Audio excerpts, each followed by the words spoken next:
ang buhay ng may LBM. Nasa prutasan, hindi makatulong. No, kasi masakit ang katawan. Mabuti na lang, hindi ko lagi si Beautiful Ella at saka si... nakalimutan ko tuloy.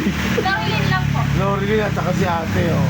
Ayun si ate, nagluluto ng puso ng saging. Yan, ang itlog namin, large na lang po at saka konting medium. Kauubos lang ng aming tank home. Yan, bago deliver lahat ng prutas namin.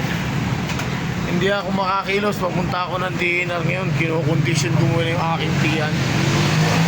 At bakit na ako abuti ng may pipingapin lang tayong papel sa lupa sa Baguio. Okay, bye. At ito, ayan, para yung mga makakapanood ng aming mga prutas, sariwa po lahat yan. Bagong deliver kanina. Okay. Bye.